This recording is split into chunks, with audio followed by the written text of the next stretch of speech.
మొన్న TDP MLA ఆదిమూలం గారని ఒక ఆయన ఉన్నారండి. ఆ అమ్మేది నాకు ఏమన్నా వీడియో చూసారో, మీరు చూసే ఉంటారు, నేనైతే చూశానండి. అది చూస్తే తను ఇంట్రెస్ట్గానే వెళ్ళినట్టు అనిపిస్తుంది నాకైతే. మరి మా హస్బెండ్ చెప్పాడు రికార్డ్ చేయమని, రికార్డ్ చేసేసిందండి. మీరు చెప్పినట్టు మరి అక్కడ అంటే రాజకీయ నాయకులు ఎలా ఉంటే మంచిది అంటారు కొద్దిగా మీకు, అంటే ఆడవాళ్ళ విషయంలో జాగ్రత్తగా ఉండాలంట. అన్ని పెట్టుకోవద్దు, ఇట్లాంటివి అన్ని పెట్టుకోవద్దు. మనము ఒక మెసేజ్ ఇచ్చే విధంగా ఉండాలి అని నేను చెప్తాను. ఇక ఇప్పుడు హీరో ఇంకోటి దాన్ని వాళ్ళు ఇద్దరు ఉన్నారు, వదిలే ఎవడు ఉంటేంది, ఎవడు వదిలేస్తేంది, మనకి ఏం అవసరం. ఇప్పుడు ఇంకా ప్రజలోటి అంటే కొంతమంది యువత మత్తు పదార్థాలకి లేకపోతే భ్రాంతి చాలా. ఇప్పుడు లైఫ్ ఇప్పుడు యాజ్ పర్ జనరేషన్ ఓన్లీ వద్దన్న, దేనికైనా పరిమితులు ఉంటాయి. నేను మా గ్యామ్లింగ్ ఫీల్డ్ లో కూడా 100 సార్లు ఇంటర్వ్యూలో చెప్పిన, పరిమితి దాటితే ఏదైనా ప్రమాదం. ఏదైనా వాహనం నడుపుడు కూడా పరిమితి దాటితే ప్రమాదం, తాగుడు కూడా పరిమితి దాటితే ప్రమాదం. డ్రగ్స్ జోలికైతే వెళ్ళొద్దు, అది జీవితాలు నాశనం చేస్తాయి. మీ జీవితాలు ఒక్కటే నాశనం కావు, మీకు సంబంధించిన మీ కుటుంబ సభ్యులు అందరి జీవితాలు నాశనం చేస్తాయి, ఫ్యామిలీలు నాశనం అవుతాయి. సో దాని ప్రభావం చాలా ఉంటుంది. డ్రగ్స్ మీద కూడా రేవంత్ రెడ్డి గారు బాగానే యాక్షన్ తీసుకుంటారు, కానీ సరిపోదు. అది ఇవాళ పబ్లలో పోయి రైడ్లు చేస్తారు సూపర్, కానీ ఇళ్లలో అవుతున్నాయి. నాకు తెలిసిన సమాచారం హైదరాబాద్ ఇళ్లలో గంజాయి చెట్లు పాట్స్ లో పెంచుకుంటారు అని చెప్పి కూడా నాకు సమాచారం. పీడీ యాక్ట్లు పెట్టి గట్టి శిక్షలు చేయాలని చెప్పి దాని మీద కూడా అసెంబ్లీలో ఒక స్పెషల్ జియో తీసుకొచ్చి దాని గురించి ఒకటి జియో తీసుకొచ్చి దాని మీద కఠినమైన చర్యలు, అంటే కఠినంగా ఉండదు, అత్యంత కఠినంగా ఉండాలి చర్య. గంజాయి అనే ఆలోచన వస్తేనే భయపడాలి. ఇవాళ అంత గంజాయి మత్తులో యదవాళ్ళు ఇట్లా తయారయ్యారట, అట్లా తయారయ్యారు. ఎక్కువగా ఏంటంటే ఒరిస్సా నుంచి అవసరం పడితే ఒకటి 2 ఎన్కౌంటర్ చేసి పడేయాలండి, తప్పలేదు. కానీ మనకి జ్యుడిషియరీ ఒప్పుకోదు కదా. అవును, మానవ హక్కులు ఎన్ని మానవ హక్కులు వస్తారు, మానవ హక్కులు.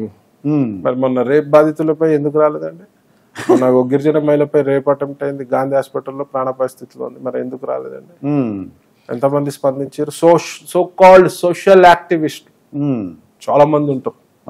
ఓ నీతులు చెప్పమంటూ చెప్తారు, ఇంటర్వ్యూలు కూర్చొని వాడెంత వీడెంత వీడు వాడు అని సొల్లు కబుర్లు అన్ని చెప్తారు. నాకు లాంగ్వేజ్ వేరే వస్తుంది, మాట్లాడలేదు మీడియా, బూతులు మాట్లాడాలని మాట్లాడలేదు మీడియా. సో కాల్డ్ ఉన్నారు, కొందరు ఉన్నారు దున్నపోతులు ఉన్నారు, కొన్ని ఆడదున్నలు ఉన్నారు, మోడదున్నలు, అట్లా వాళ్ళు సో కాల్డ్ సోషల్ యాక్టివిస్టులు ఎక్కడ పోయారు? ఇవాళ చికోటి ప్రవీణ్ క్యాసినో నడుపుతాడు, చికోటి ప్రవీణ్ గ్యాంబ్లింగ్ నడుపుతాడు, చికోటి ప్రవీణ్ సోషల్ సర్వీస్ చేస్తాడు, ఎట్లా అన్నట్టు. చికోటి ప్రవీణ్ గ్యాంబ్లింగ్ నడిపేది లైసెన్స్ తోటే, గవర్నమెంట్ ఇచ్చిన లైసెన్స్, ట్యాక్సులు కడుతున్నాం. ఆ ట్యాక్సులు ఏదో రూపాయలు మీ వరకు చేరుతున్నాయి, ప్రజలకు చేరుతున్నాయి ఆ ట్యాక్సులు. ఓకే, మేము కట్టే ట్యాక్సులు ప్రజలకే కదా, ప్రజలకు ఏదో రకంగా సంక్షేమ పథకాల ద్వారా ఏదో రకంగా చేరుతున్నాయి. ఆయన ఇది చేస్తాడు, ఇల్లీగల్ గా చేస్తలేను కదా, ఇల్లీగల్ గా చేస్తలేను కదా. అంటే వాళ్ళు ఏమంటారంటే కుటుంబాలు నాశనం అయిపోతున్నాయి, ఆ డబ్బులు పరిమితి ఉండమని చెప్తాను నేను. కుటుంబాలు వైన్ షాప్లతో నాశనం అయితే లేవా, బార్లతో నాశనం అయితే లేవా, రేస్ క్లబ్లతో నాశనం అయితే లేవా? మరి దాని ఎంగడే మా బిగ్ డాడీ లో 1850 మంది పనిచేస్తారు, వాళ్ళు జీవితాలు నడుస్తున్నాయి కదా.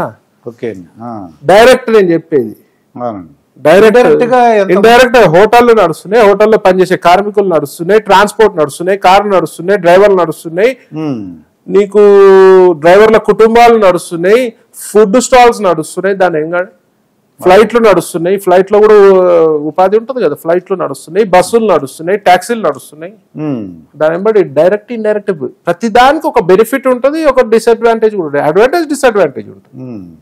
దానికి మేము ఎంతో వేల మందికి ఇండైరెక్ట్ డైరెక్ట్ వేల లక్షల మందికి మేము జీవనోపాధిగా ఉన్నాము. అంటే గుడివాడలో నిర్వహించడానికి పెద్ద అంటే పర్మిషన్ లేదో అనిపిస్తుంది. గుడివాడలో క్యాసినో అని ఎవరు చెప్పారు? ఏవో పెద్ద గుడారాలు అంటే వీళ్ళు సరదాగా పేకాట నడుస్తున్నాయి కదా, ఆంధ్రాలో కూడా పేకాట శిబిరాలు నడుస్తున్నాయి కదా, ఇప్పుడు కూడా నడుస్తున్నాయి శిబిరాలు. మాట్లాడరు, చికోటి ఉంటే మాట్లాడతారు, చీకోటి గారు పెడితే వెంటనే. కానీ ఆ టైంలో మాత్రం సంక్రాంతి మీరు కాకినాడ అన్నారు, కాకినాడ. అవును, సంక్రాంతికి మీ దగ్గర కూడా ఇప్పుడు గోడ పందాలు తొందరలోనే వస్తుంది కదా. అవును, పోదాం మనము. అక్కడ కసినో ఏమన్నా నడుస్తుందా లేదా? సరదాగా 3 రోజులు జూతం ఆడతారు, కోళ్ల పందాలు ఆడతారు. కోళ్ల పందాలు మరి లీగలా? లీగల్ కాదు కదా. కోడి కాళ్ళకి కత్తులు కట్టొద్దు కదా, మరి ఎందుకు కడుతుర్రు? ఎమ్మెల్యే సమక్షంలో కడుతుర్రు, ఎంపీల సమక్షంలో కడుతుర్రు, మంత్రుల సమక్షంలో కడుతుర్రు, ఎమ్మెల్యేలు పోయి రిబ్బన్ కట్ చేస్తారు, మంత్రులు పోయి రిబ్బన్ కట్ చేస్తారు. మరి దాని గురించి ఎవరేం మాట్లాడరే? అంటే ప్రత్యేకంగా గుడివాడలో ఎక్కువగా అంటే ఎందుకంటే వంశీ గారు నాని గారు టార్గెట్ కాబట్టి అది ఒక హైలైట్ సబ్జెక్ట్, అదే ప్రజలందరూ తెలుసు. ఇప్పుడు సంక్రాంతికి మీరు వీడియో పెట్టుకొని పోతే ఎక్కడెక్కడ బర్రెలు ఉంటాయో చూపిస్తా, ఎక్కడెక్కడ పేకాట ఆడుతారో చూపిస్తా. సరదాగా ఒక కల్చర్, దాంతో కోట్లు, వేల కోట్లు, లక్షల కోట్లు ట్రాన్సాక్షన్ కావు. సరదాగా 3 రోజులు పండగ కాబట్టి అక్కడ ప్రజలు ఇష్టపడతారు కాబట్టి తప్పదు. ఎమ్మెల్యే కూడా ప్రెషర్ ఉంటుంది. అవునండి. ఎమ్మెల్యే పర్మిషన్ ఇవ్వలేదు అనుకో, మా ఓటు దండగా వీని కోట్లు కూడా ఇవ్వదంట. అవును, ప్రజలు కోరుకుంటారు, అది సరదాకి కోరుకుంటారు. 3 రోజులు చూడనట్టు వ్యవహరిస్తారు. అదే 3 రోజులు, 3 రోజులే. ఇప్పుడు మీరు గ్యాంబ్లింగ్ అంటే శ్రీలంక ఇప్పుడు అన్ని తీసుకెళ్తున్నారని అంటే నేను ఎక్కడ తీసుకెళ్తలేదు, నాకు ఒకటే దాంట్లో ఉంది, నడుస్తుంది. ఎక్కడ మనకి గోవాలో ఉంది. గోవాలో మేము నేను బొట్టి ఎవరిని పిలువా, అలవాటు ఉన్నాడు వస్తాడు. మనం ఇక్కడ ఆపేద్దాము, గోవాలో ఆపేయండి, గోవాలో ఆపే శ్రీలంక పోతారు, అవునండి, సింగపూర్ పోతారు, మలేషియా పోతారు, మకా పోతారు, అమెరికా పోతారు. ఎవడికి అందుకే నేను చెప్పేది, ఎవరి దాడికి సెల్ఫ్ కంట్రోల్ ఉండాలి. ఏదైనా లిమిట్ గా ఉంటే మంచిగా ఉంటుంది. లిమిట్ దాటితే మీరు చెప్పిన లిమిటెడ్ ఇప్పుడు అర్థమైందండి. నాకు ఒక తెలిసిన డాక్టర్ గారు ఉన్నారు, ఒక 1 lakh బడ్జెట్ పెట్టుకుంటాడు, గోవా వెళ్తాడు. పోనీ 1 lakh వాళ్ళ ఇంట్లో ఒక 50 లక్షలు ఉంటే 1 lakh ఆడని పోయినా వచ్చేయాలి, సరదాకు పోవాలి. అంతే 1 lakh పట్టుకుని వెళ్ళిపోతాడు అట్టండి ఆయన. మీరు చెప్తుంటే ఇప్పుడు నాకు అర్థమైంది. అంటే అతను మీరు లిమిటెడ్ గా ఏం చేస్తున్నాడు, ఆ 1 lakh పట్టుకుని 1 lakh తోటి 1 lakh వస్తే వచ్చేస్తాడు, 1 lakh తోటి పోయినాయి అనుకో అంటే వచ్చేస్తాడు, సరదాగా నవ్వుకుంటూ వచ్చేస్తాడు. అంతే. మరి అంటే ఇక్కడ ఏముంది, జగపతి బాబు గారు అటువంటి కొద్దిగా ఇబ్బంది పడ్డారని, అయ్యో అంటే ప్రజలకండి, సామాన్యులకి. ఇప్పుడు నేను చెప్తా వినండి, వారు వీరు కాదు పక్కన హద్దు దాటిపోతే, ఇప్పుడు మీరు 100 స్పీడ్ లో పోతే ఏం కాదు, 150 స్పీడ్ లో పోతే ఏమవుద్ది, చాలా డేంజర్ అండి, యాక్సిడెంట్ అవుద్దిగా. మీ హద్దు ఎవరికి తెలవాలి, మీకే తెలవాలి.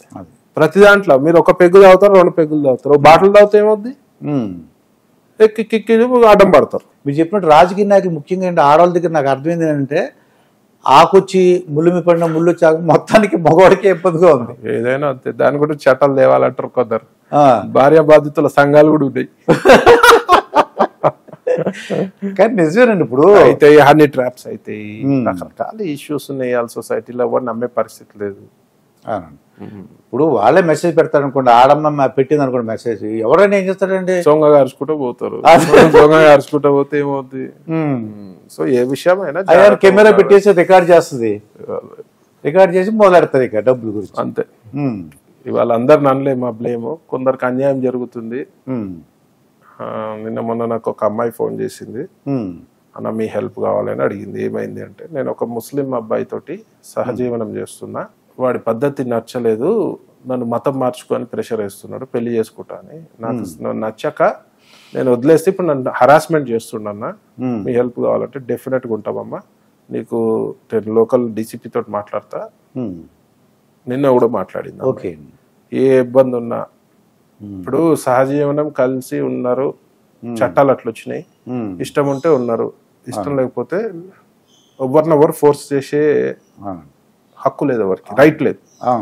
సో ఉన్న రోజులు మంచిగా ఉన్నారు, చెడిపోయింది వ్యవహారం అంటే ఎవరి దాళ్ళు వెళ్ళిపోవచ్చు, చట్టాలు అట్లున్నాయి. వాళ్ళు నువ్వు ఇన్ని రోజులు ఉన్నావు ఇప్పుడు కూడా ఉండు అని ఎవరైనా బలవంతం చేస్తే చట్ట వ్యతిరేకం అవుతుంది.